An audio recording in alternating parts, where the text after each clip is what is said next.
Hello, I'm Ryan from The Way of the Leaf, and we welcome you to our show, WoT You Feeling. I want to start with a sincere thank you for tuning in and watching.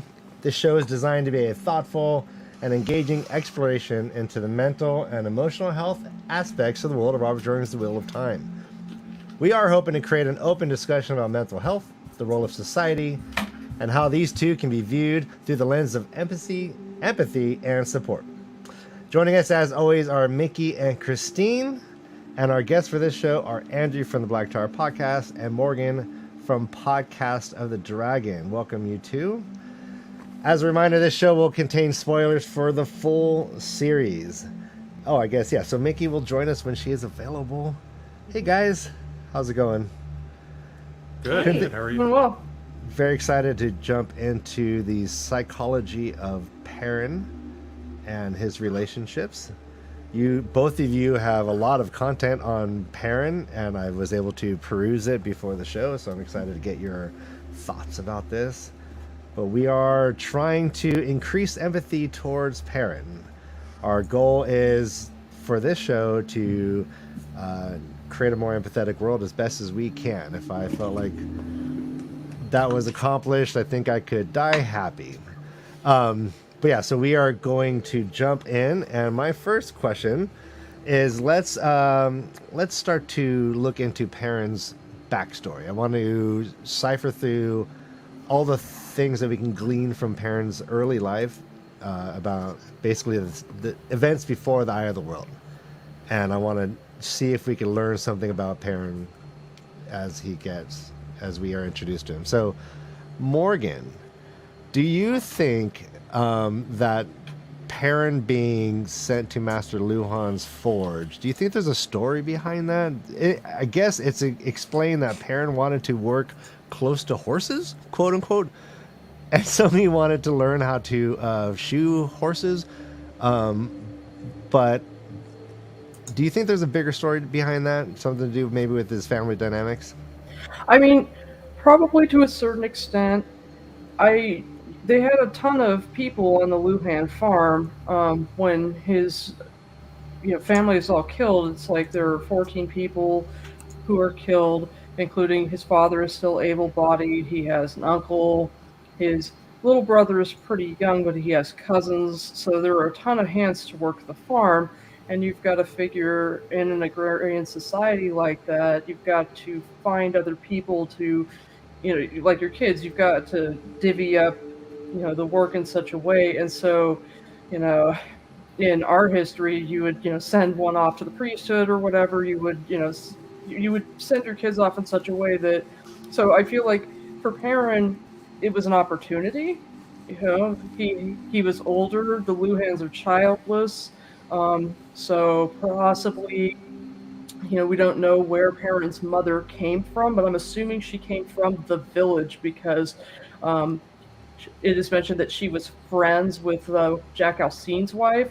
So I'm guessing that she was either, I don't know what family she was from before, but from somewhere in the village, so she knew people, and so it was just kind of more of a family thing. And it's like, so they don't have a kid to pass on the trade to.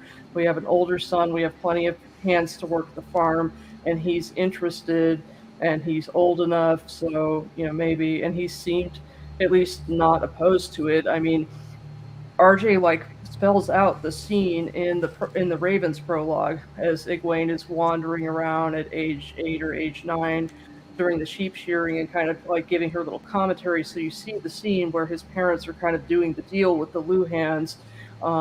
And, so you just see that Perrin looks shy or he looks pleased hearing Master Luhan praise him and say that he'll do a great job.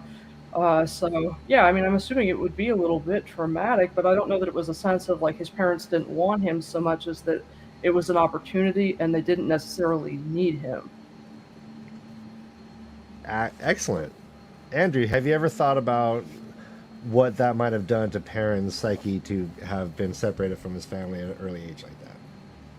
I mean, yeah, I've thought about it because, well, we know just like how the Althor farm is a fair distance away from Amon's Field where the Luhan Forge is. Casual daily travel wasn't really possible. So if Perrin was going to take on this apprenticeship, he essentially had to be pseudo-adopted into the Luhan family. I've never had more than one sibling, so I don't know how that gets to feel when you start having a family living in close quarters of 15 people. How much attention can each person get, with this priority being on work on the farm? So I think it definitely would have resulted in Perrin feeling a lot closer to the Luhans, and I think we do see that in the story, but it doesn't seem to erode how he feels and cares about his family, because when he does return and finds out that his entire family has been killed, he's heartbroken. So to me, that would mean that there's still a relationship and a loving relationship with his family, and he might be really thankful that his family allowed him to go and use the time with the Luhans to learn this trade skill. And we see him use this trade skill he learns through the rest of the series as like self-therapy.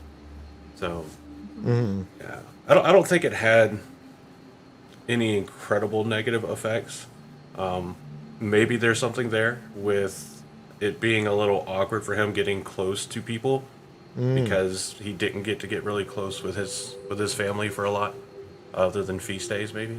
But Yeah, I was wondering, Christine, do you think that we're looking at an individual who has basically a 14-book long identity crisis, right?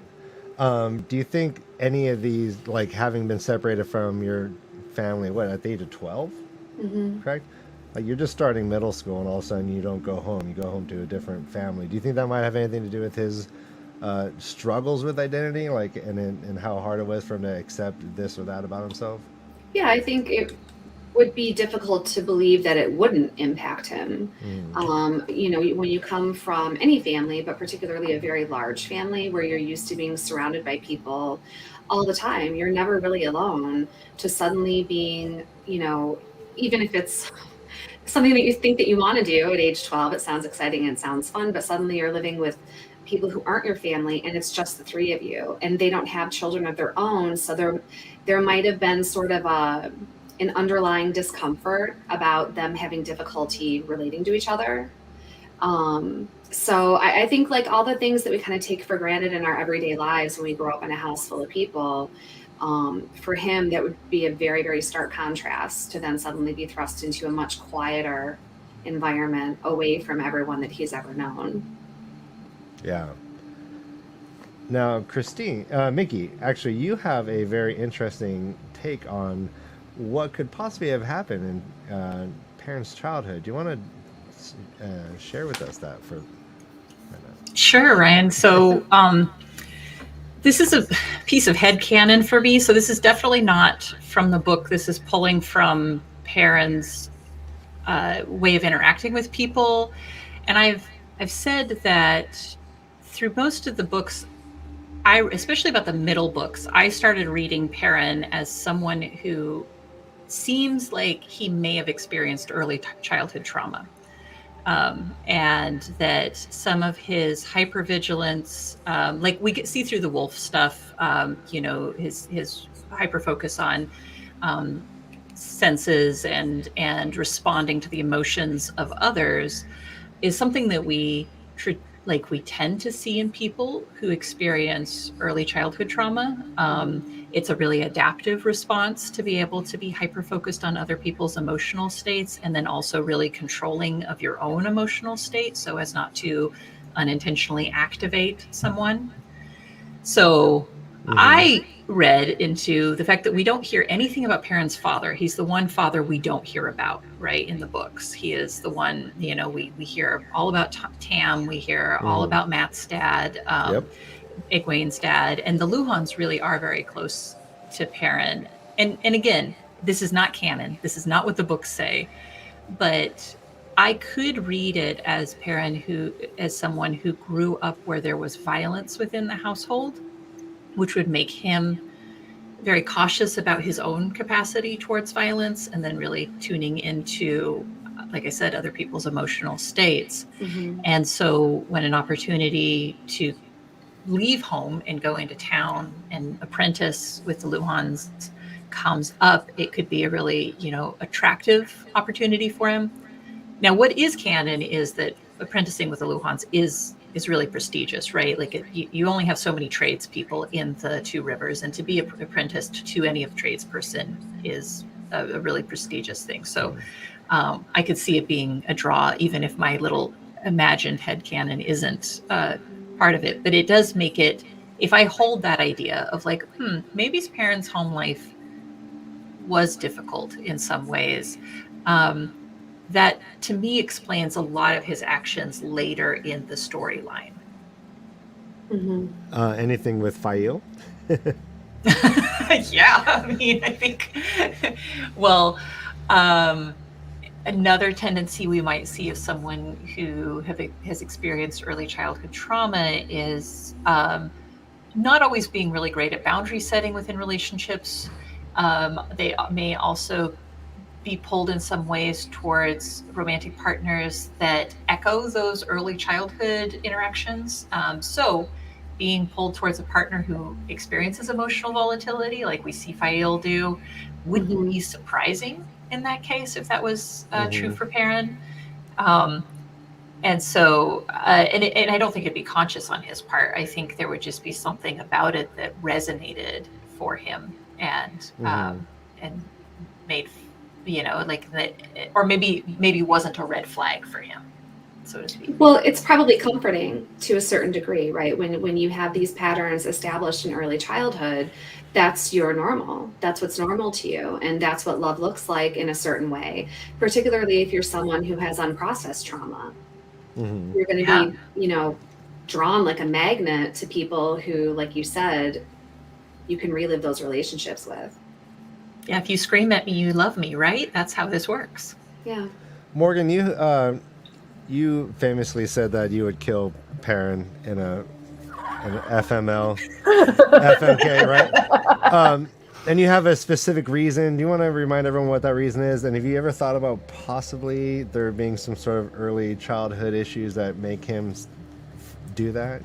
Tell everyone why you want to kill Perrin. Oh, well, because I have a mood disorder and Perrin can smell people's emotions and he takes responsibility for them. And so as much as Fael is emotionally volatile, she's never allowed the opportunity to take responsibility for her own feelings, and he never lets her just, have her actions dictate things. He's constantly trying to do things to, fix how she feels when she doesn't even get to tell him how she feels. Like, I feel crazy things all the time. It's the same reason I would never want to have a warder bond. The idea is just insane that someone would be linked to, my insanity and have to ride all of the insanity that I feel, that I should be able to contain and work through and not have somebody else try to fix or react to. It's like, that's not your fucking business. I get to work through it, hold on to it, and decide how much of it, and, maybe most people aren't as responsible for their own crazy as I am, but it's like, you should take responsibility for it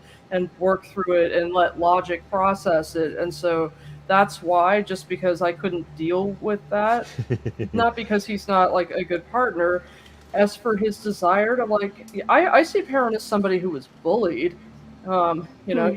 He's cautious.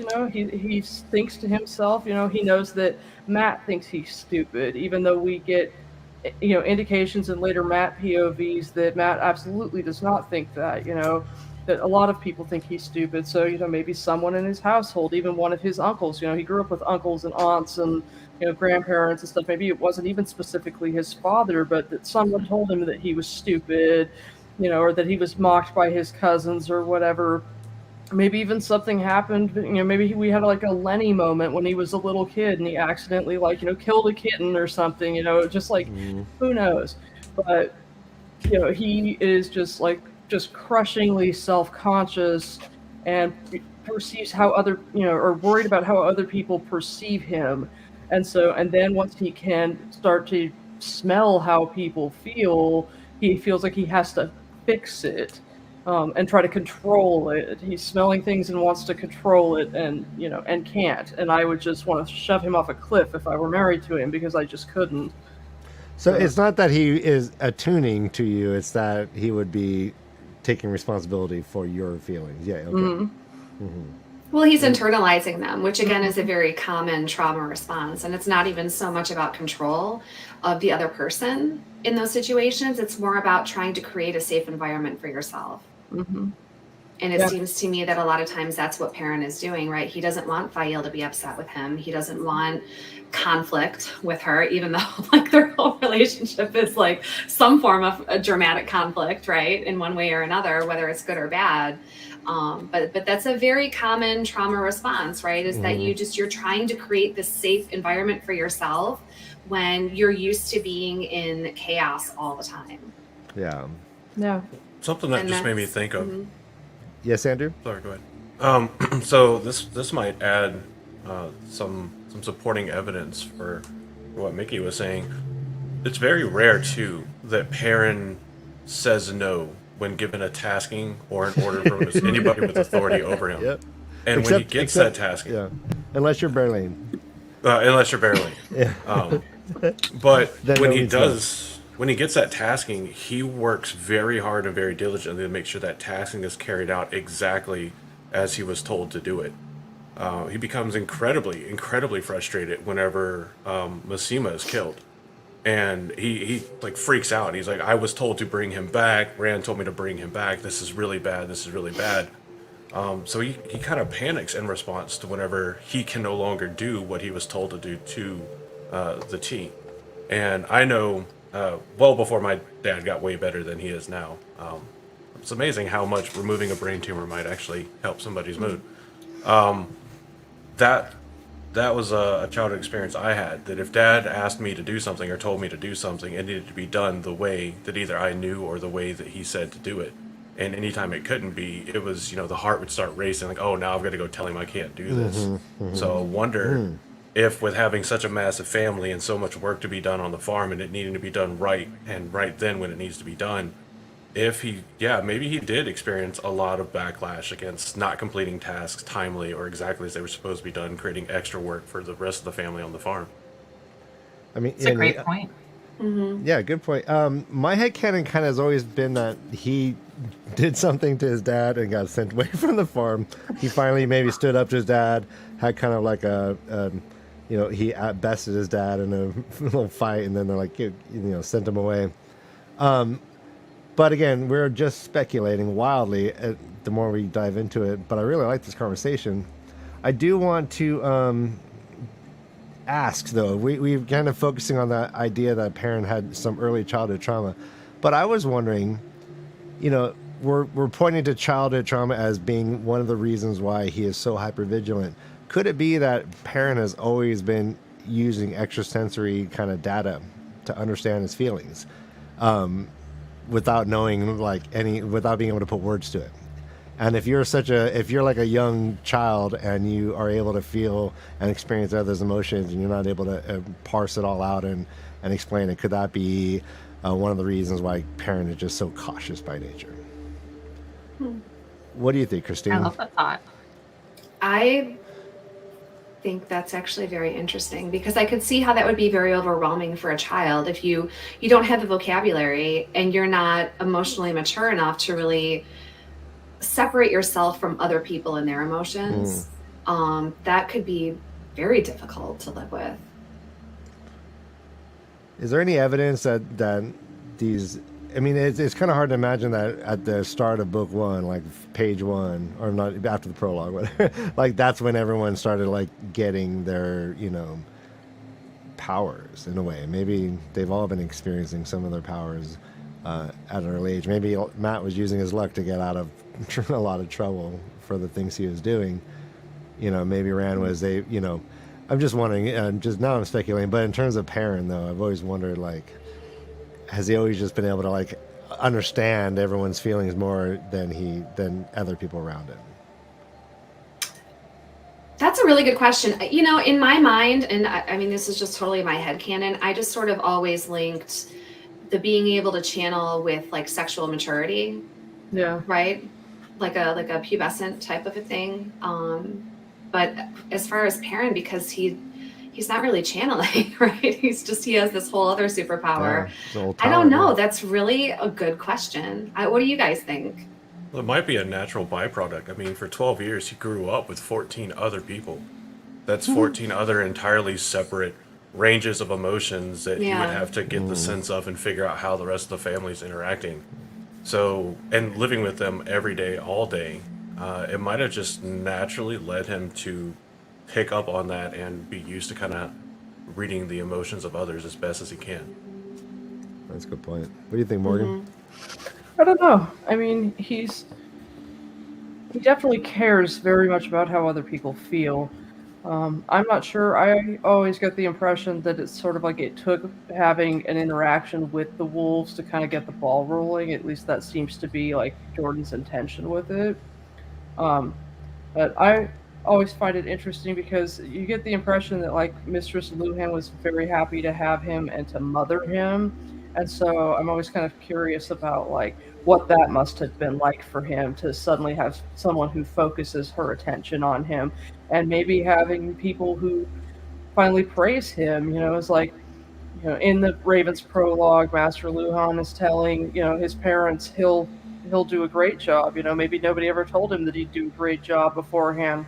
And so he's moving into an environment where people are telling him that he's doing things well, and somebody is giving him like all of her attention because they could never have children. And I mean, I'm assuming that they wanted children. You don't know. There's never any indication of that, but her having someone to be able, a young person to be able to, kind of love and mother and give attention to and just nurture.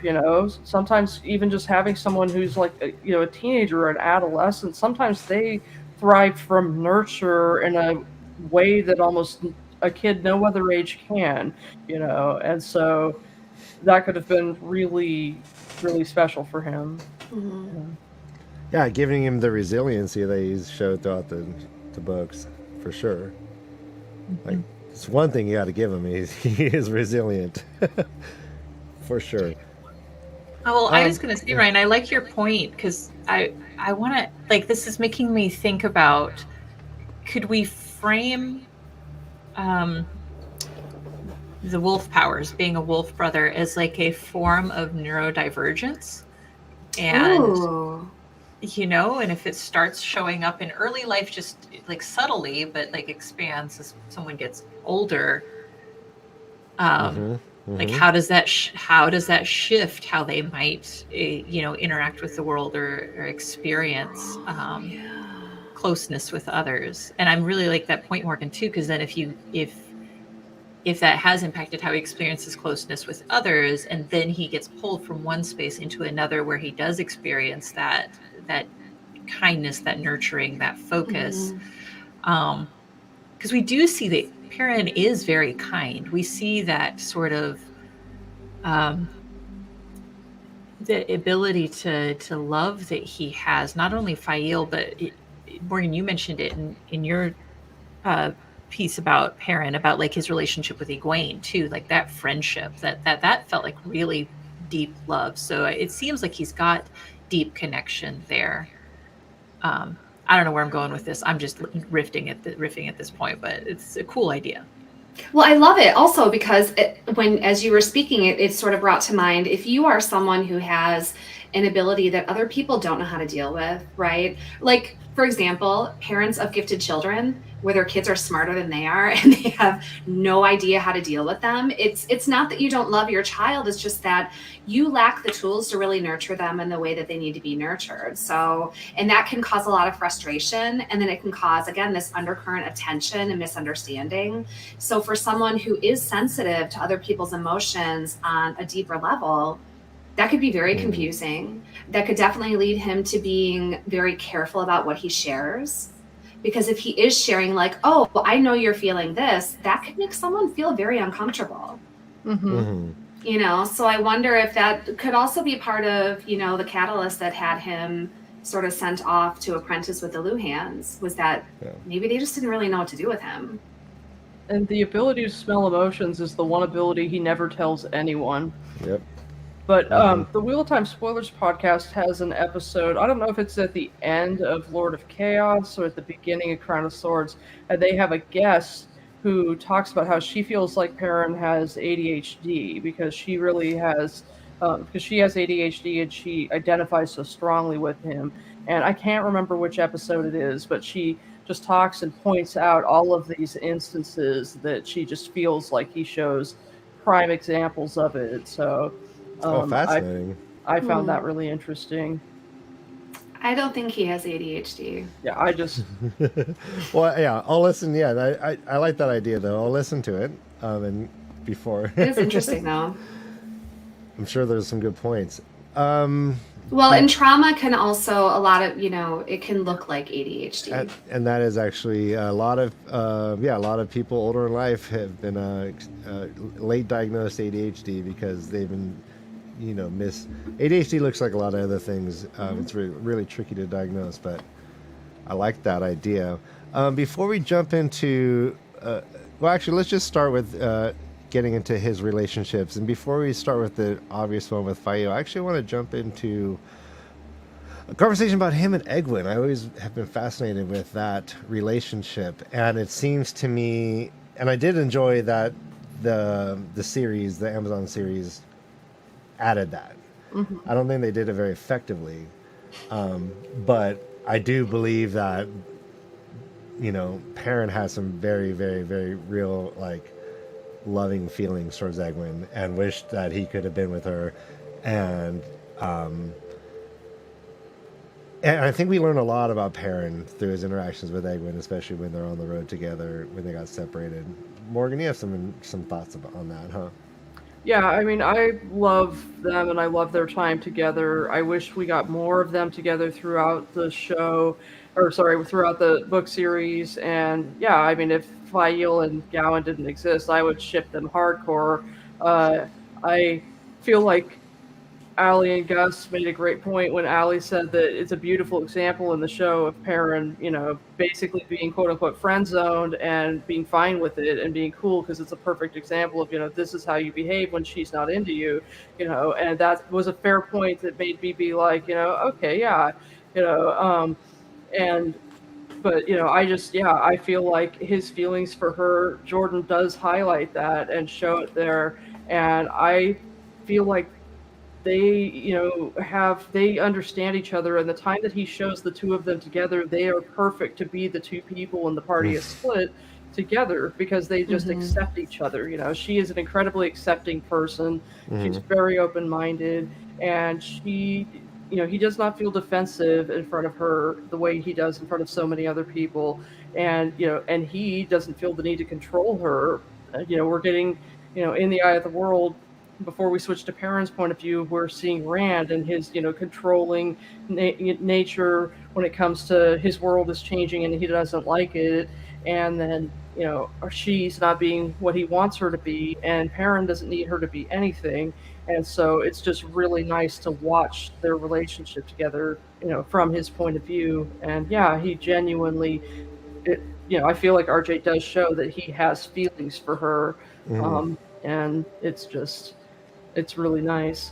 And I agree with you that it's like the one believable relationship, like one of the most believable relationships in the books is his love for her. Yeah.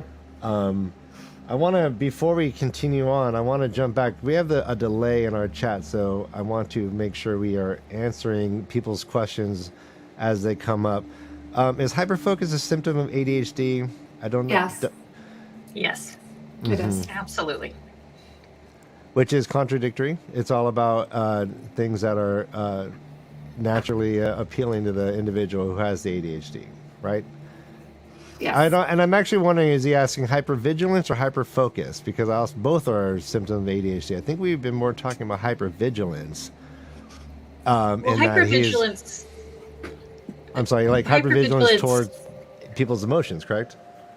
Yeah, but hypervigilance tends to be more common is a trauma response, whereas hyperfocus, you tend to see, if we're talking about diagnostic things that we're looking for, right? Like diagnostically, we're looking at hyperfocus in ADHD, and we're looking more at hyperarousal when we're looking at trauma. Now, that doesn't mean that they don't exist in crossover, because you know, the thing about human brain is we have these diagnoses, but they're not beautiful little clear-cut boxes that people fit in, right? Like all of these things happen. We're just talking about the extent that they happen to.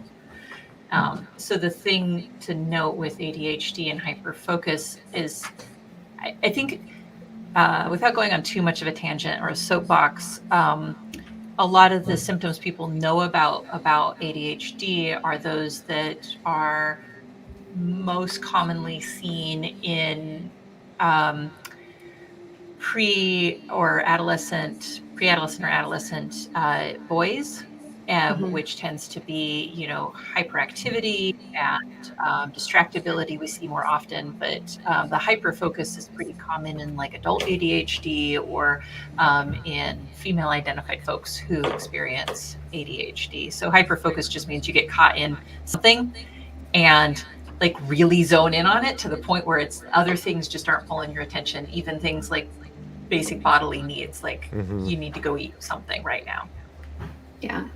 And a lot of times it's around things that are novel, right? So a lot of times you see hyper-focus around something that's like, ooh, this is interesting. And then you dive in this rabbit hole and like 10 hours later, you're like, I should probably go to the bathroom, or like, I should probably eat something. Or, you know, people can have entire conversations around you that you are completely unaware of because you are so hyper-focused.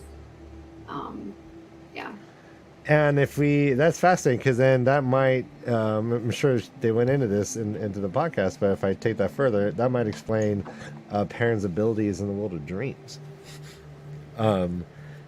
It's the world of dreams becomes a place where he has to put aside all of his natural tendencies. He's slow to make decisions. He's considered. He's cautious. But in the world of dreams, he has to think like that. He has to think before it happens. He has to think 10 steps ahead of Slayer and do all these things. And it seems like it's one of those ways that Robert Jordan like has challenged his Perrin, because he builds him up very strongly as a slow-witted, not smart, but slow to decide, slow to consider. He very planful, and then he has to go into the world of dreams, and it is just instantaneous decision making, and his battles in the world of dream are just him just boom, think this and there it is, boom, do this, plan this, strategize that. I don't know where exactly I'm getting with this, but I was just thinking that maybe he was able to do that in the world of dreams because he has ADHD and he's able to hyper focus. I don't think so. I think if he had ADHD, every single thought that went through his mind would be manifested in the world of dreams. Like, and it would be like crazy shit, right? Like, oh, I wonder what's like, but you don't think like, I wonder, it's just like purple dragons, squirrels running around. Like, just, like, that's what it would be like in my mind if he were in the world of dreams with an ADD mind. I think it might be more his hypervigilance. Because I know for me, when I'm in those situations, thank you, military training, for that. I appreciate that. If I like go into a store, most people go into like you go into McDonald's and you're like, okay, what am I going to get? Here's these 3 things on the menu I'm interested in. You're focused on the menu. And I walk into a McDonald's and I'm looking at the people that are there and how are they acting and where are they at and where are the doors and where are the cabbie corners in McDonald's. I have to sit with my back to like a wall or in a corner looking at the door and that kind of stuff. And what I've realized that it does is I walk into a building and I start looking at the possibilities. What could go wrong? Where does anything point to what could go wrong? And so if he's having to think about these situations and react to them almost preemptively, it might be that hypervigilance ability or sensitivity to like, it could go these ways, so here's what I'm going to do to try to account for the worst of these ways. Yeah. Wow. That's what I think. Yeah. Great point. Yeah, Great point. that is. Thanks for that perspective, Andrew. I think you're spot on. Oh, well, thank you. I mean, something's going on because he becomes a god in the world of dreams. He could do no wrong in that place. Well, you have those things, like you have troops to get in combat, and them being hyper vigilant is a really good thing in that really specific kind of scenario. Yeah, because but those are then, the ones yeah. that you get these stories of, like these people that earn stars, bronze medals, stars of valor, medal of honor, because they are able to see and do all this stuff that prevents, worse, damage to their allies. And it's really good then. But when you're sitting at home with your family and Right. your spouse or a child or somebody drops something and makes a loud noise, and your first instinct is danger, now it becomes something that's not really conducive to home life. Yeah. Absolutely. Absolutely. And Perrin has gone through many, many traumatic events in his life as the series progresses. Do we see him manifesting that type of trauma, or do we feel like Robert Jordan goes there at all with Perrin? I know he's sad about his family, but he doesn't seem that sad, and there's some reference of it later, but it really does seem that he moves past it pretty quickly without a mention of it.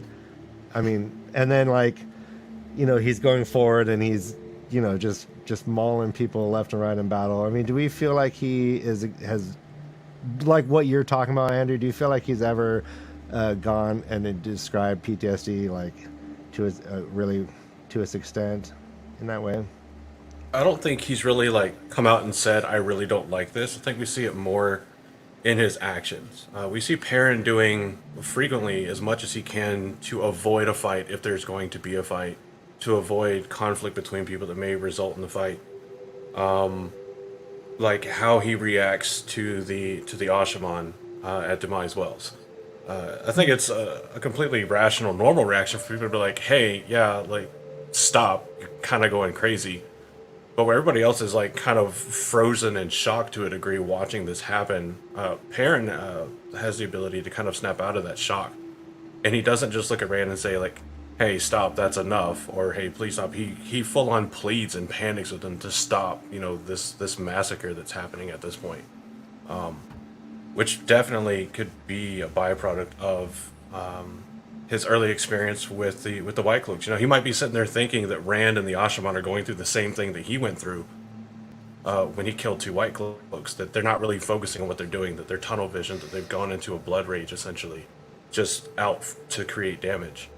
So, I feel like Perrin internalizes his trauma in the beginning, especially, and he punishes himself a good bit. So, and you see that he's has a lot of anxiety and anger, particularly after Shatter Logoth, and then he has a feeling of, because he doesn't want to accept what's going on with the wolves, he feels tainted and dirty, which is one of the reasons why I feel like he is never as troubled by Rand, and being a male channeler as some of his friends are, because he identifies very strongly with Rand and where Rand is coming from.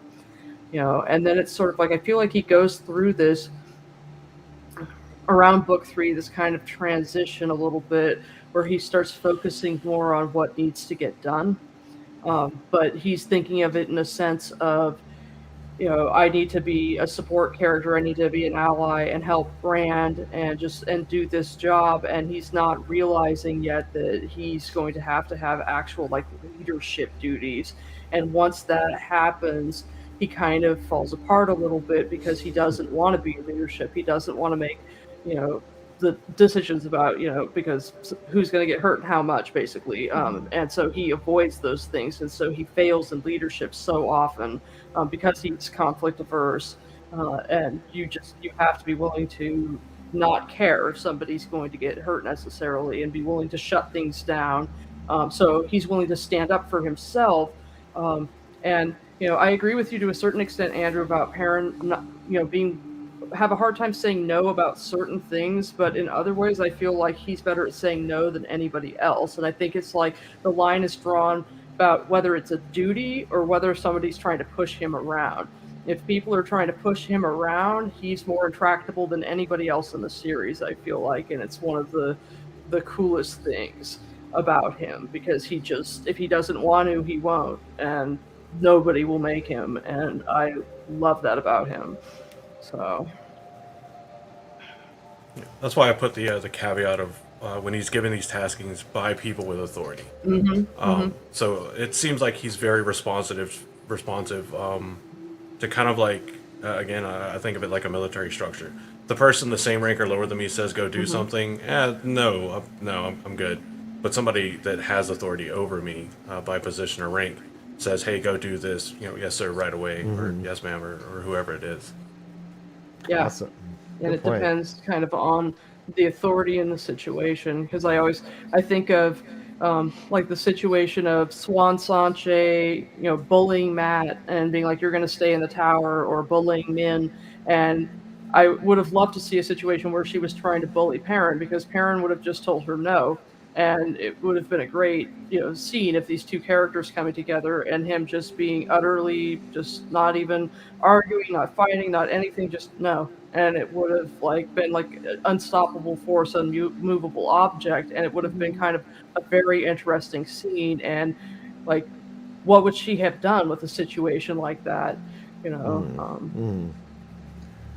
Awesome. Awesome. Before we get on to the last point, I want to just remind everyone to like and subscribe this video, and hit the notification bell so you don't miss out on anything we are putting out. We do this once a month, WoT You Feeling, with Miki and Christine. And I also want to remind everyone to stick around for the guided meditation at the end of this episode. It's becoming a hit.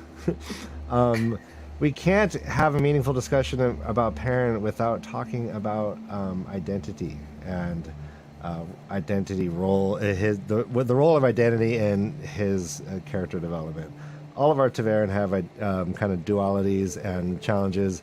Matt's no hero, Rand's no dragon, but Perrin seems to have a lot of identity issues. And we could just list them out, like wolf, non-wolf, axe versus hammer, leader versus just country farm boy.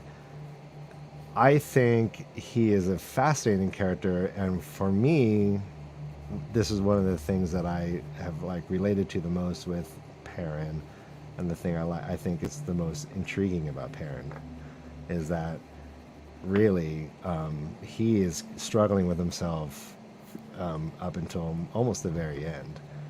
And I wanted to see if anyone had any thoughts about identity and people's struggles with identity is it's a real issue in 2022. So I just wanted to see if we can have a meaningful discussion about identity. Does anybody relate to Perrin in this whole aspect of his character? Does anybody feel free to talk about it and maybe talk about your experiences, maybe, or with Perrin?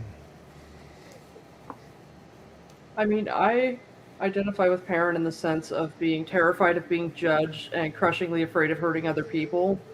So, and it's one of the reasons I feel like, especially in the beginning, I identify with him so much.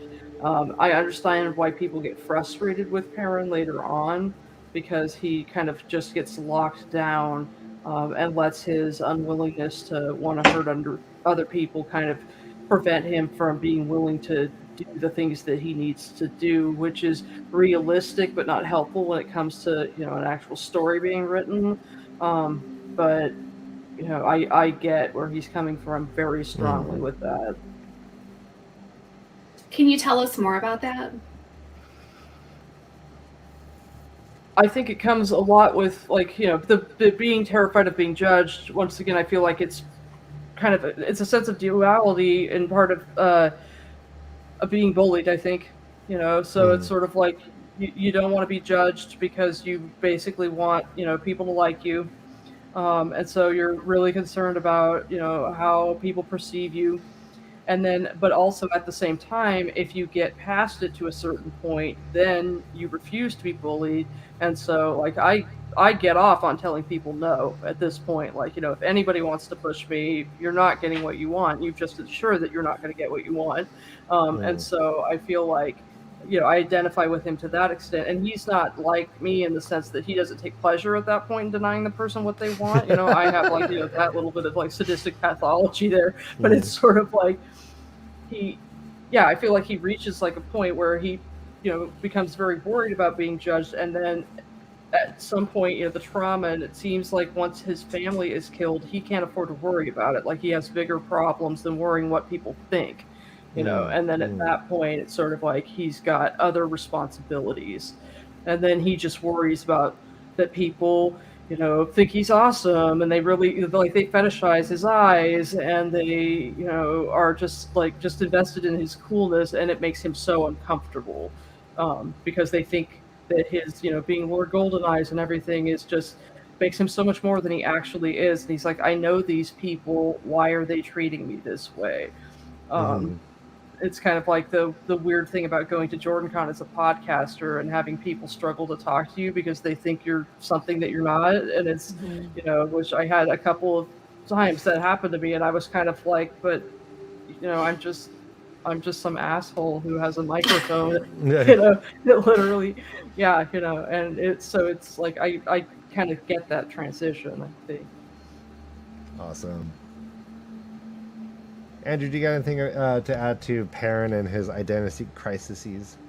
Multiple. Choose one. Let's do that. I'll go with the axe and the hammer because I think I can, at least to some degree, resonate that. I had a part of my historical lifestyle, not in the military, that did come with some, I don't want to say propensity because it makes the world sound worse than it is. But avenues of violence, I guess, might be one of the better ways to say it. There are situations that you can very quickly find yourself in the motorcycle club world where violence is a very, very real factor. And you gotta figure out where you stand in those situations and why you're standing there and what you're standing for.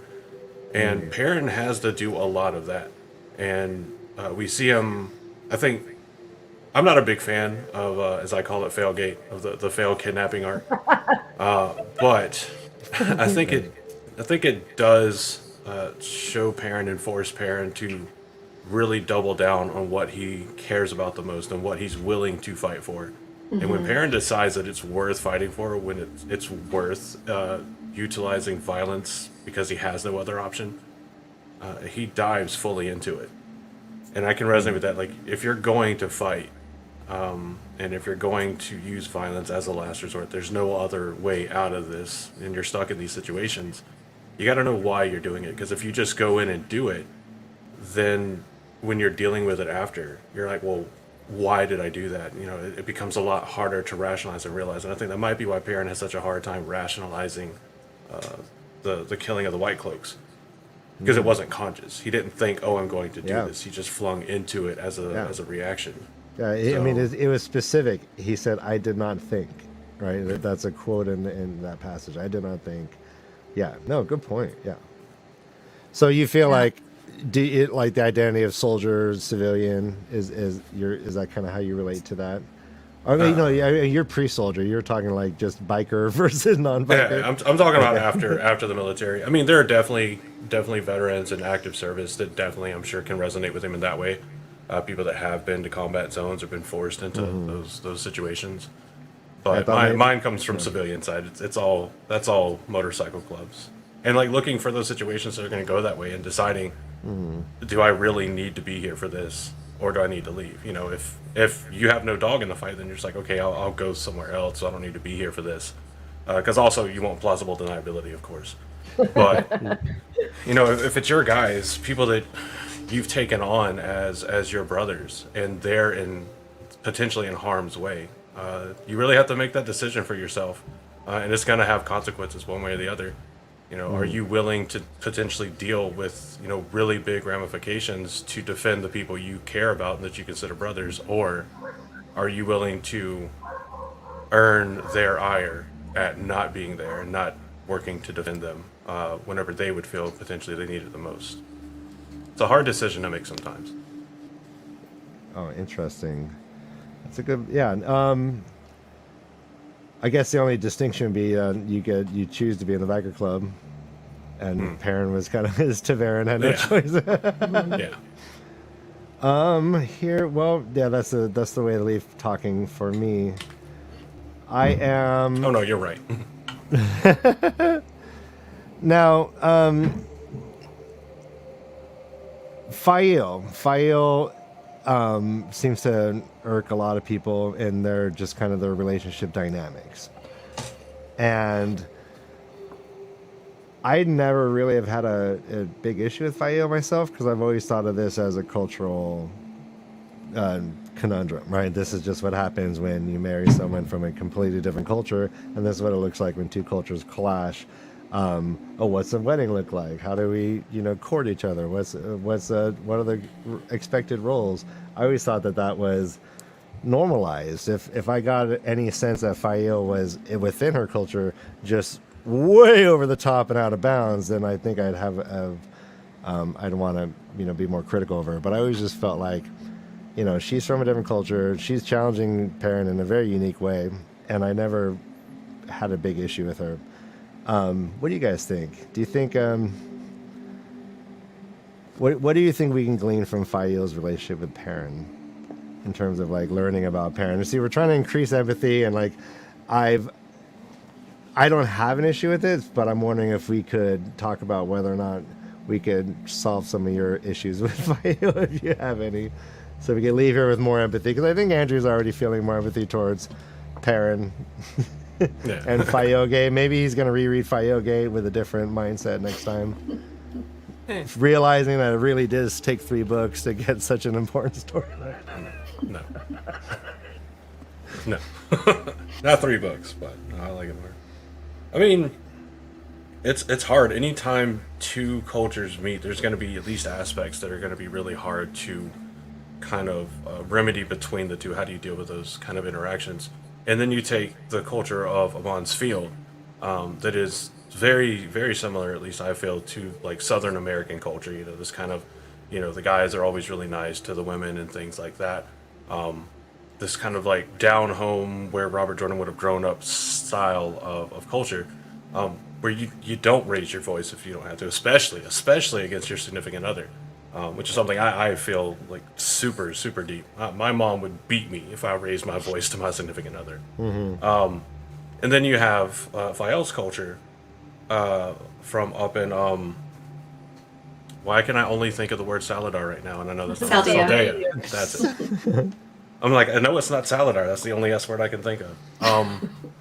But you take Saldea and the way their dynamic interacts, and it's a very stark contrast to how...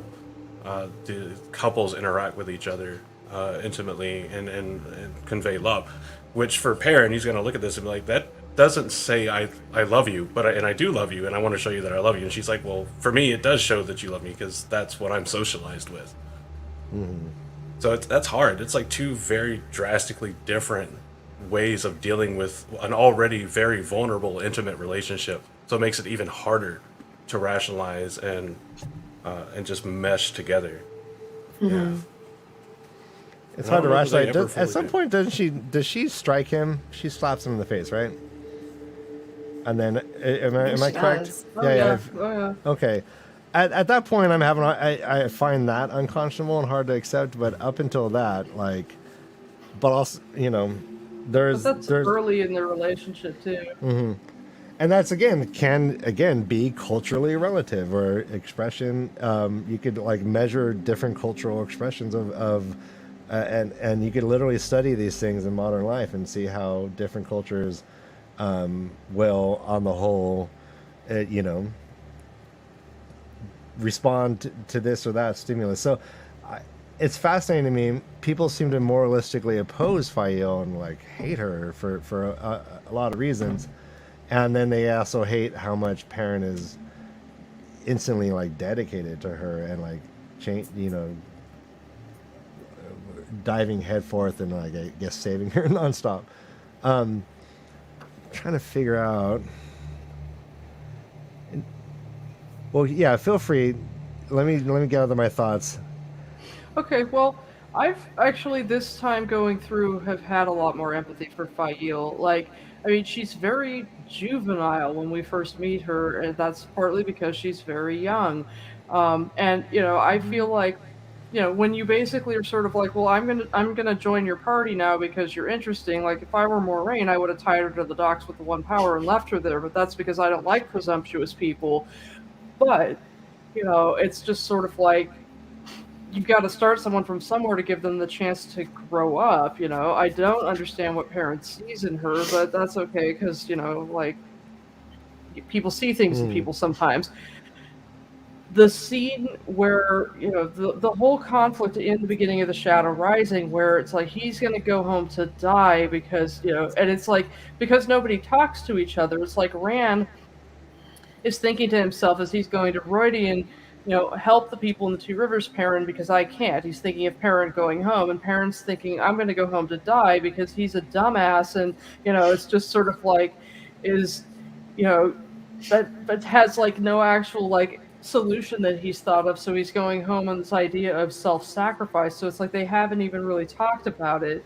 And, you know, so Perrin decides to make a decision for himself, you know, that he will keep Faile safe by trying to drive her away. And it's like she would have the moral high ground in this situation if she had just gone and been like, so I tricked Loyal to come along, die mad about it. But it's like she continues to be petty, and then they have this like petty back and forth tit for tat. And she definitely comes out of that situation in deficit as far as the moral high ground, because she, you know, just dials up the petty. And at that point it's just sort of like, and the problem, you know, any kind of relationship you have where you have marked differences, you know, whether it's like culturally, an interracial relationship, a relationship where there's a large gap in age, anything like that, you have to have a dialogue constantly to kind of be like, we have these differences and we need to talk about them. Even I would think an opposite sex relationship, I feel like that type of relationship, you've got differences and you need to like talk about it, because it's just sort of like, I was married to a man for years, and now I'm married to a woman. It's easier, you know. It's just like it is. So it's sort of like, you know, because it's just like there's things that we just are sort of like, well, yeah, of course, and you know, it's just sort of like, so it's like there's a kind of like dialogue that needs to be going on, and there's no dialogue. But she just wants to change him, and it's like, no, you can't just expect him to change. No, you have to have a dialogue and build a bridge, because you know, no, you have to just decide, can you live with it, and can you build a bridge and figure out how to work together, not, oh, you have to come over to my side and just behave this way. And so that's part of the problem. Yeah, I think you're absolutely right. And I think, you know, she's what, 17 years old when we meet her, and she's just run away from home to join 15. 15. I think she's 50. Yeah, I think Oh, she's 15. 50. Yeah. Oh, I thought. Really, yeah. Wow. Okay. Yeah. So she's really young. Really young. And she's very immature emotionally. She's very immature. And a lot of times with Faile, you know, I find her character very frustrating, and I find their relationship extremely toxic and frustrating. And it oftentimes it seems to me that she's sort of trying to, almost like a child will play act house. Like she's trying to sort of be in this relationship how she thinks adult relationships look, but she really has no idea what an adult relationship is like. And the lack of communication, and you're right, the petty behavior and all that kind of stuff, it's so toxic.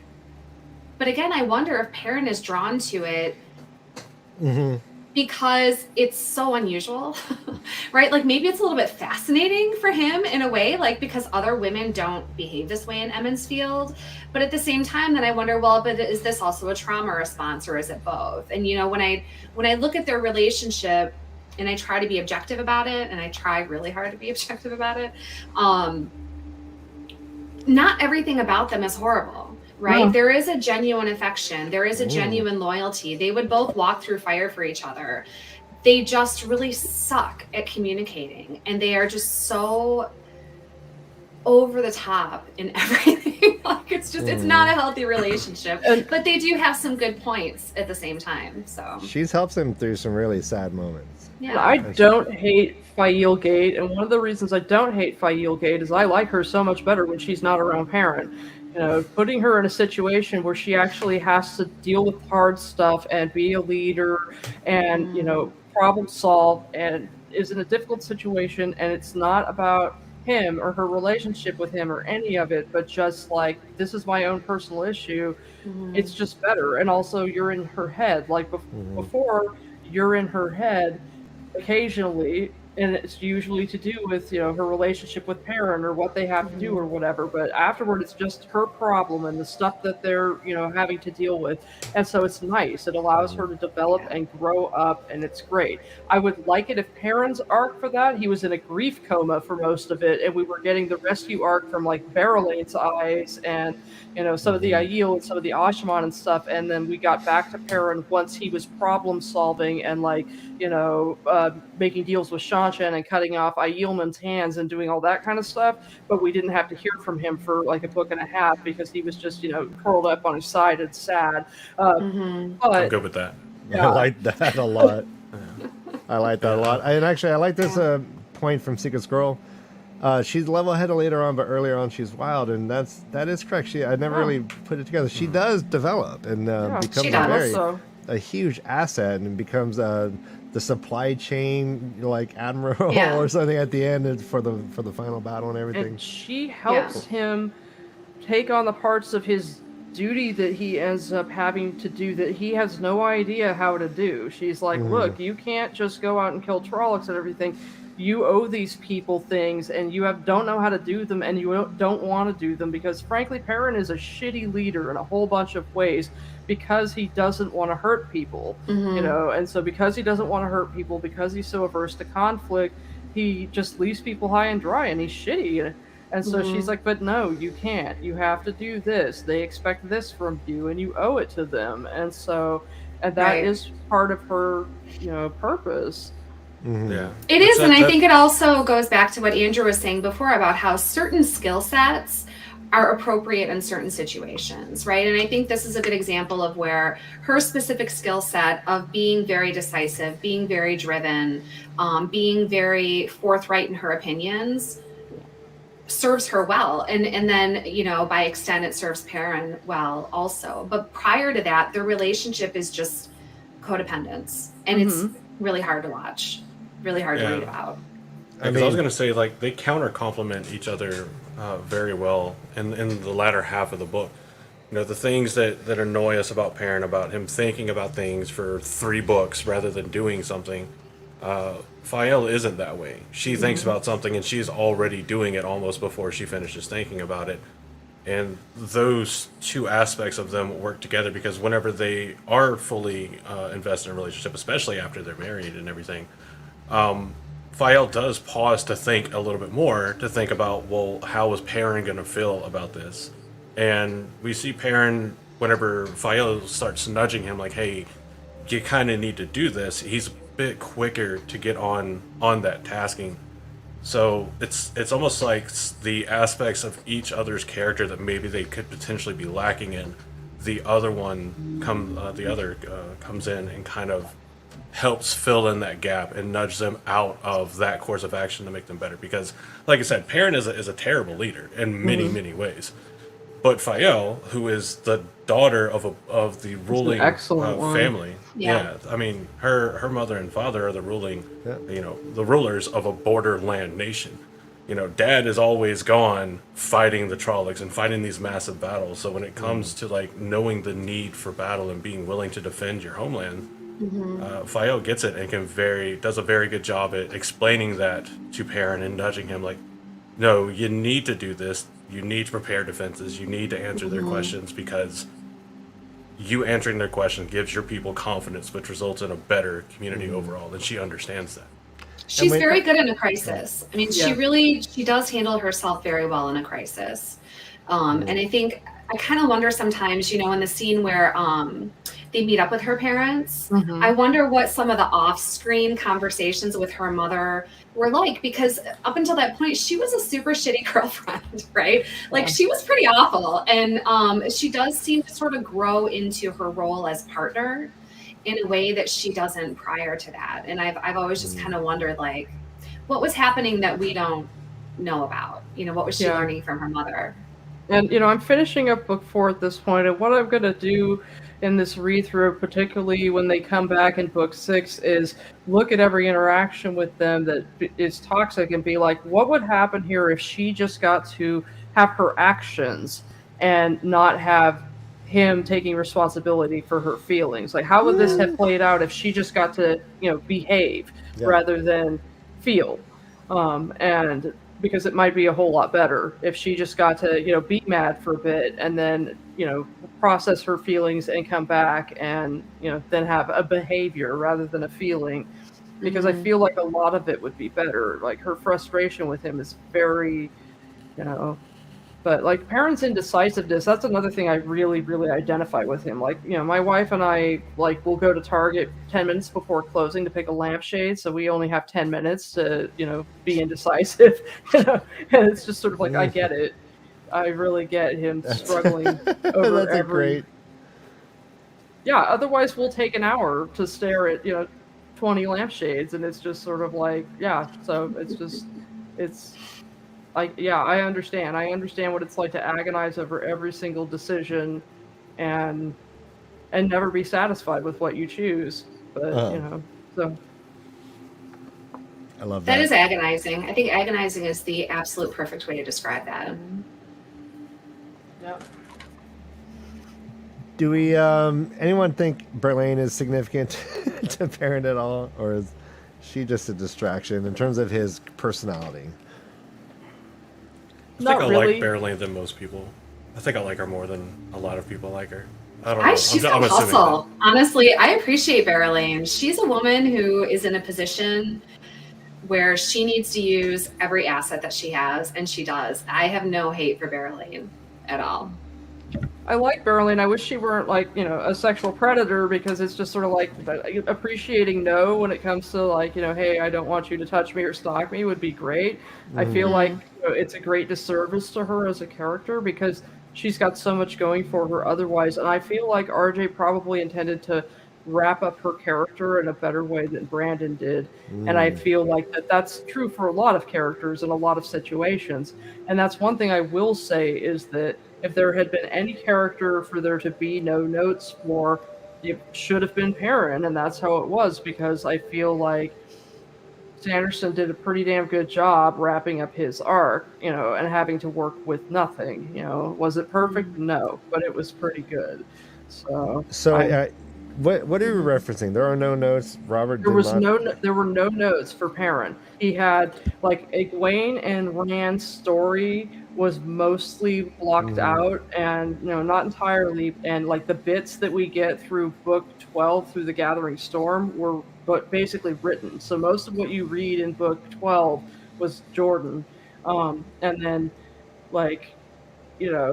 Matt, he had to do a lot of Matt, which is why Matt is so inconsistent as a character. And I feel like most of the ways that Brandon fails is in characterization. But I feel like he does a good job with Perrin. And part of that is because I think that Brandon identifies with him. And so I just... Is that something he said? Think so. I think so. Yeah, that makes sense. Interesting. So he had no notes. So I wonder what that means. So that's kind of why you think you're saying in your podcast that he's more interested in Matt's storyline than Perrin's. He's just not that in. You found it harder to write Perrin, you thought? I think Perrin is simpler. Perrin is a more simple and straightforward person, and it's you have to have, while you're focusing on this massive story, and you have to spend time on this one character and their story, you have to keep the other characters occupied doing stuff and then check in with them because they're main characters, so they need some main character page time. But if I had been Sanderson, I would basically not have visited with Matt in book 12. I would have just been kind of oh, now Matt's in Camelin, he traveled. I would never have done Handerstab. I never would have done the stuff that he did with him because it's basically wasted page time that didn't do anything except muddy up the character, and it didn't work. It wasn't effective. So I wouldn't have done that. But it's just sort of I'm not really going to criticize someone who had the thankless task as far as having to finish a book series that you're not going to please everybody with no matter what. And I would never be satisfied with my own work given that task, because how are you going to do it and be perfect? You can't. So it's just that's a good point, though. I did not know that he left no notes about Perrin. That's interesting. I didn't either. Because I would imagine, I think of Perrin as a more complicated character than Matt. Matt seems to be Oh, pretty God, one-sided. Matt's just No. like, yeah, I know what I like. I like women. I like song. Let's go. No, because Matt is a character who's thinking one thing, saying another, and doing a third. So having to write a character that's that multi-layered and do a POV that way is like, I feel like Jordan. That's why I feel like Matt is one of his best written characters, because writing a character like that is just like chef's kiss, especially being able to make that character progress. So yeah, you can make chicken, you can make ham, but you can make chicken cordon bleu. Yeah, basically, it's just sort of like, so simple and, yeah, I don't think there's anything simple about Matt. Matt is very complex. Yeah, but his motivations are simple. Maybe. Yeah, but I guess parents are simple too. That's interesting. We'll save that for our deep dive into Matt. My first time reader wife, Carissa, very early on was like, Perrin's just like a little puppy dog. She kept saying before any wolf name, she's like, he's just like a little puppy dog. I think Perrin could have been more complicated. I would not have done the Shido arc. If I had been Jordan, what I would have done was I would have gotten Rhoda into the story a lot earlier, and I would have sent Perrin to get Alejandra and then moved him over into Eridomen and done something about gathering in that plot line and maybe like having whatever Grendel fuckery going on much earlier on and just not bothered. Yeah, not bothered. I just have Forsaken I want that on fuckery. a t-shirt. Yeah, well, Forsaken fuckery is just a general term that I have for stuff that goes on in the story. But yeah, because I feel like that would have been a much better purpose for Perrin, and it would not have had him just like in this like circling holding pattern, and it still would have allowed him to have like interactions with the Shanshan, potentially positive interactions. They just would have been on the West Coast, and we would have brought Idaralda into the story a lot earlier. But yeah, that's seems how like I would have written it. it's fat. Yeah, to that point, it seems like he spent a lot of time trying to really, really develop and explain how Perrin's abilities develop, as if like we need to see this training montage, right? But like most of the characters, if you think about it, just somehow are doing things without their own knowledge, right?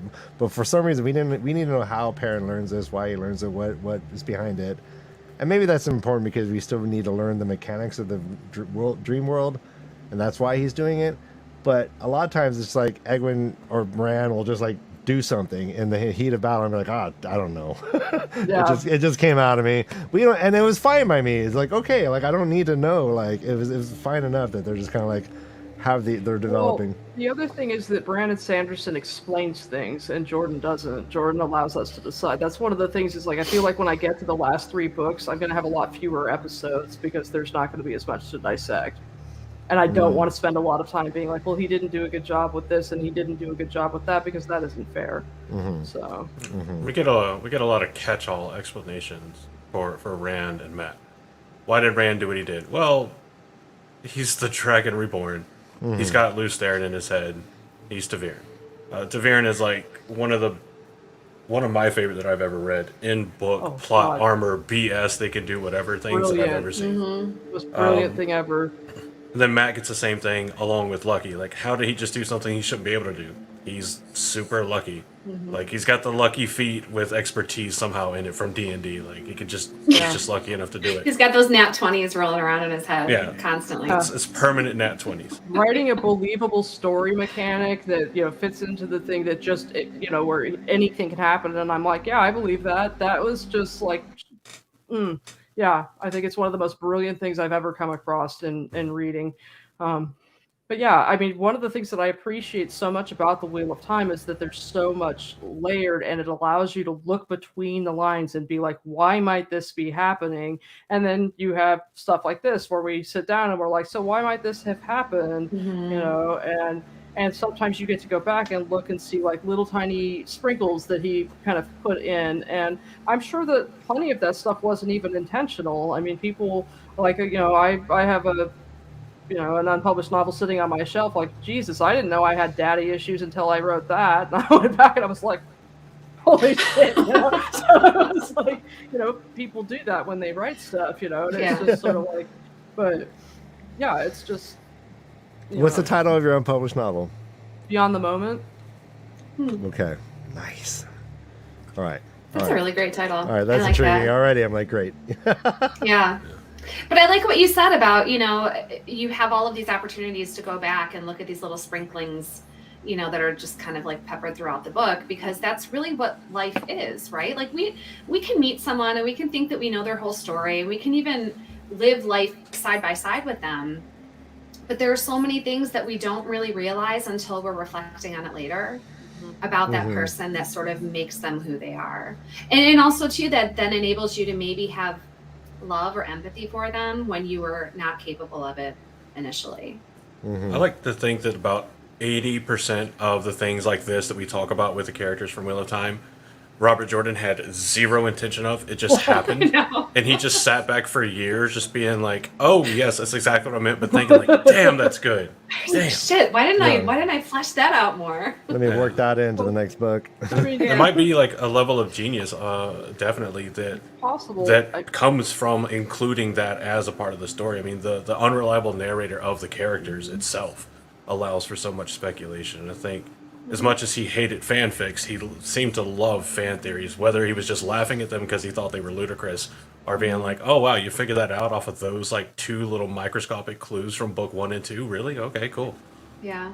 Well, it's something too to being, what they call a pantser, the type of writer that's, so it's like, Brandon Sanderson is a plotter, and it's like when you plot everything out, you just don't have the same, when you have that kind of deliberateness to your writing, it just doesn't have the same kind of depth or life to it. It's not so organic, so writing where you're basically pulling your story out of your ass, it's much less clean, but it's much more organic, and so there's just like life to it in the same way. And yeah, there's going to be layers to it that you probably never intended, because who knows what part of your subconscious it came out of, but it's alive in a way that's something that has been plotted, and every I dotted and every T crossed is just not.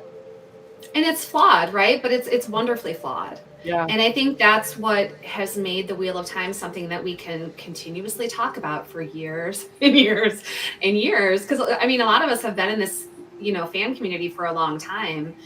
But we can have the same conversation with a slightly different perspective every single time because of those little flaws. I love the flaws. I love the flaws in humans.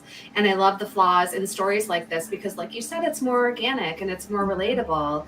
And you have all these possibilities that you can just sort of dive into with other people. It's really a gift to have books like this.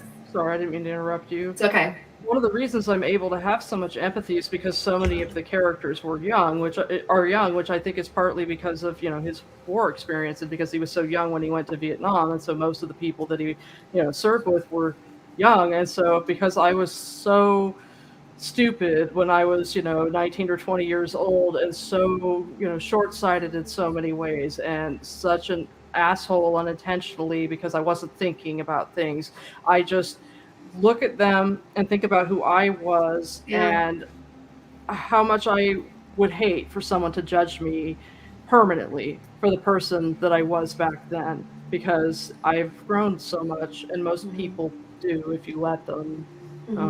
And if you don't just be like, oh, because you were that way at 19 or 20, then that says who you are, and it's like, because the story can live on if you speculate, and people have a chance to grow. Is Elaine kind of a dumbass? Often. Will she be that way forever? No. The fundamental person who is Elaine will be a marvelous human being, and it's just kind of like, so all of those things are just like, that's what makes them real. Yep. I guarantee he had battle buddies that were like Matt. Relatively reckless, but incredibly lucky. Like the guy would go charging off through the woods, and they're like, "Yeah, he's not coming back," and he runs back, and he just like rescued like 10 people, 100%. And they're just like, "How does he always do this?" And then you had like guys for sure, or people that were there that were very much like Rand. My job is to come over here, fight the fight, and die if I have to, and I'm okay with that. And they would act towards that end. And I think almost every facet of the military has leaders, especially in these high-tempo combat scenes that are like Perrin, where they're like, yes, we'll give you a decision, let us figure out the big picture. And everybody else is like, if we don't go now, nobody's gonna be left to save. Yeah, and I sometimes think like Elaine and Nynaeve are like reckless young officers, and Tom and Julian are supposed to be the older non-coms who are like, wait a minute, probably shouldn't do that, or go in and try to rescue them, and fix whatever stupid thing that they decided to do because they weren't thinking, and it's just sort of like, yeah, and I feel like he writes it like that, for a reason based upon the types of people that he knew. That's a big thing with Vietnam, like the field promotions. Mm-hmm. I think at one point in the Vietnam War, the life expectancy of a second lieutenant on the ground was like in the hours time frame. So you'd have these sergeants, these staff sergeants. You're looking at E5s, E6, which are like mid-tier NCOs in the military that drop in just knowing their job. They haven't had the kind of more formal big picture training that a lot of officers get. And suddenly through the radios, they're being told, hey, you're in command, or you've got a field promotion, you're now a second lieutenant, you're leading everybody. Well, and it's one of the reasons why I find that Swan Sanche sending the girls out to hunt the Black Aja perfectly believable and an underrated example of something realistic, because it's just sort of like when you don't have anything, you send the young ones out and just it's like you use what you got, so. Mm-hmm. It's always hard to remember the backdrop of everything we're talking about. We're talking about love relationships. We're talking about a dude's identity crises, but really, this is the backdrop of the end of the world, and these people's like intense role in like helping that come about. So yeah, everything is heightened. I'm glad. I love your perspective, Andrew, bringing in that perspective, because we have to remember that these are the high stress situations that parents and Fail are finding the relationship in. And what they're having to do. We're judging. We can be very judgmental. I don't think I'd be faring any better in these circumstances. I'd be looking for a parent to follow. Not at that age. I mean, and that's the other thing too. We have to like continually remind ourselves how young these people are. Yeah, it's a big deal. That's the thing. Like after actions are always the easiest part, because it's always the people, or not always, but there's often people that weren't in the situation, that are sitting back. They're able to look big picture over how things came to be, how it went, and what were the repercussions of. And if you're in a high stress situation in the middle of the moment, you can't do that. It's kind of like the hindsight is 20/20. If I'd known this would go this way, I would have done it differently. So yeah. Yeah, and you have a lot of people without fully developed senses of impulse control too, right? Yeah, and that might be like possibly one of the best arguments for trying to find as much empathy as we can for the characters that that we don't like, characters like Galwin that most of us don't like, is keeping in mind like the entire series takes place over the course of 2 years, and it is an incredibly high stressful situation for literally everybody, because you have this prophecy that's been around for all these years saying, hey, when this guy shows up, it's a marker. The world is going to dynamically change or end. We don't know. And then that guy shows up. Yeah, it's terrifying.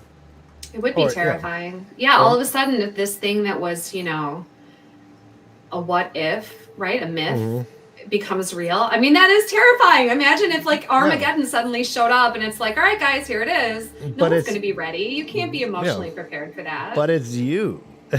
Yeah, it's like imagine the mailman being like, "Hey, you're going to have to fight the lost battle." Be like, no, I'm not. like, what are you talking about? Just give me my mail. I have stuff to do.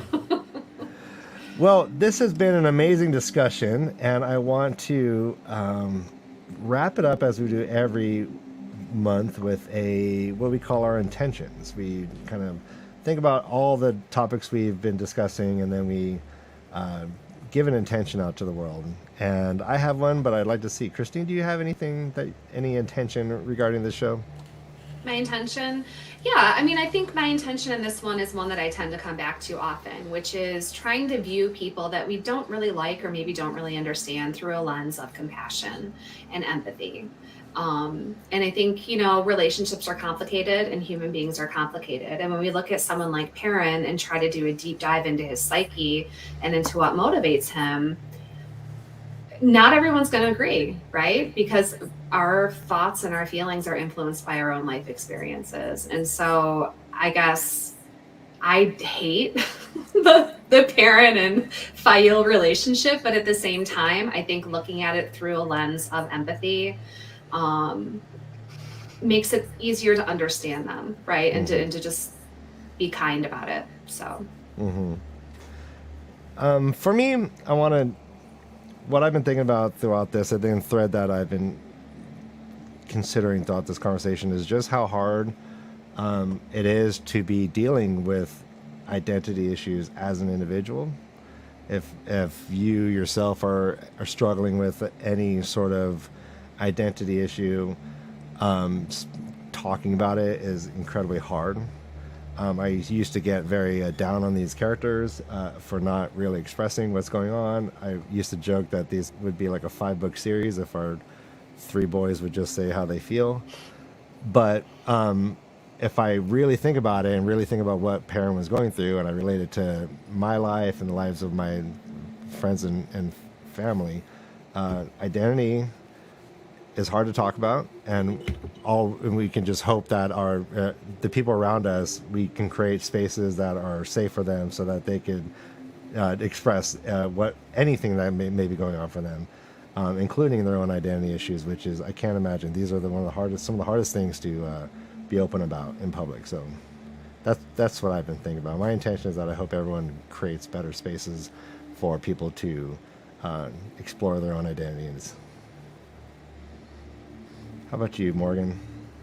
Well, I mean, I have been thinking lately over the last couple of weeks that, and I didn't think about it in exactly this context, but that, I am going to try to have the empathy and understanding that I've been having for the Wheel of Time characters and try to kind of move it out into the real world, because I've been, really angry and impatient with a lot of people over the last several years, and I didn't used to be like that. And so I want to not be that way so much anymore, because it's not helpful. And I feel like I will just move through the world better. And at least, it may not make, things are going to be the way they are no matter what. So I might as well not be so pissed off about it. Or at least I might be less stressed about it and just try to be a little bit more patient and find, something nice to say in my head about, everything I look at and everyone I talk to, because it'll be better for me. So. Right. Nice. I honor that. Andrew, how about you? So this is one of the things that I love about the Wheel of Time series. And I've said it tons and tons of times. Depending on what you want to do when you read fantasy series, obviously going to develop the lens that you're going to look at any fantasy series from. So if you just want to read a fun story and not really think too much into it, by all means, do that, enjoy it, live your life. But for those of us that we are in a world that has so many topics that are both worth and incredibly difficult to talk about, the Wheel of Time has so many examples and situations that you can look at critically and use them as talking points for these hard discussions. Whether you're explaining how we could be more empathetic to characters that, just might seem off the bat really indecisive or have all these issues. If you go back and read through their history and go through what's happened to them, and you try to understand the totality of their life as best as you can, their lived experiences, the issues they're dealing with, all of this stuff, it makes you more empathetic, and it makes you able to kind of maybe have, or at least understand those discussions a bit more. So I always like to use the Wheel of Time for those hard discussions as a good jumping off point with people that are at least have read the series or watched, the show as much as we can. Be like, well, you like the series, this guy's kind of dealing, or this character's still dealing with some of the same stuff. And it kind of seems like a good icebreaker into the conversation. And then, again, we get to hear or read what everybody thinks, or most of the characters think, and see what led them to the decisions. So it's almost like an entire case study in fiction of its own of how to reframe people's proclivity for being critical of other people, rather than trying to understand other people before judging other people. Mm-hmm. Mm-hmm. Word.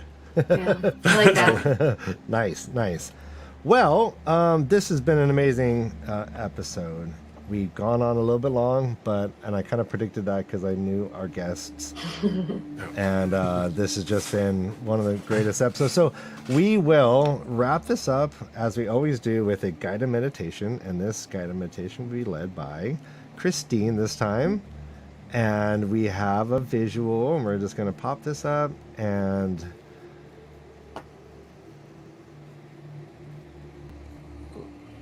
then we will start. And let me change the music. All right, everyone. Thank you for sticking around. Please enjoy the Black Tower podcast. Please enjoy Morgan's podcast of the Dragon. Both of these fine people can be found on YouTube and your whatever podcasting source you use. And I am ready. Let's all mute our mics except for Christine. And Christine, take it away. All right. So get yourself comfortable. Close your eyes. Take a deep breath in.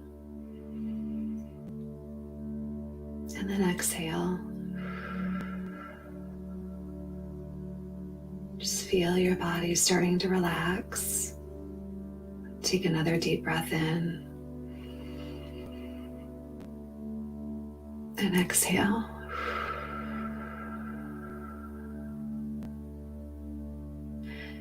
And imagine that you are a wolf. You're a wolf and you're stalking through this beautiful, lush forest. And all of your wolf senses are bringing you in touch with the nature around you. You feel the mossy ground beneath your paws.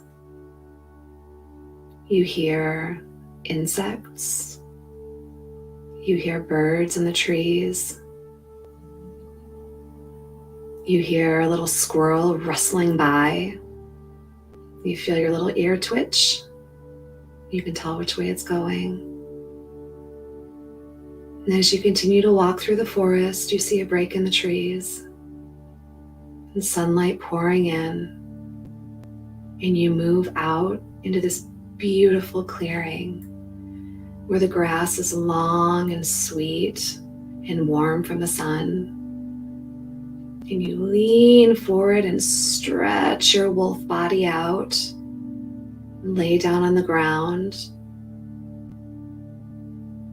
You feel the sun on your back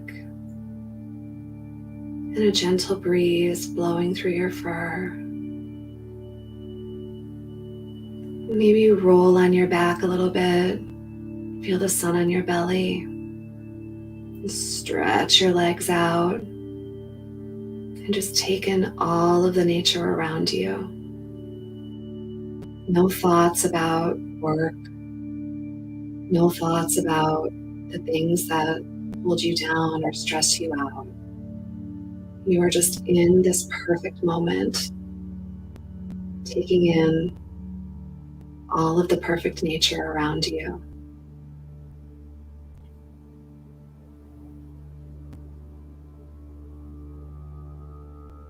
Now take another deep breath in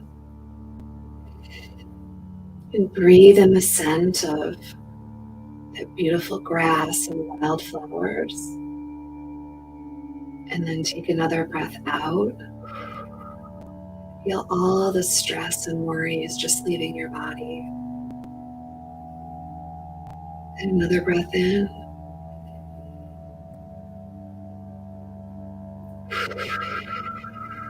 And another breath out.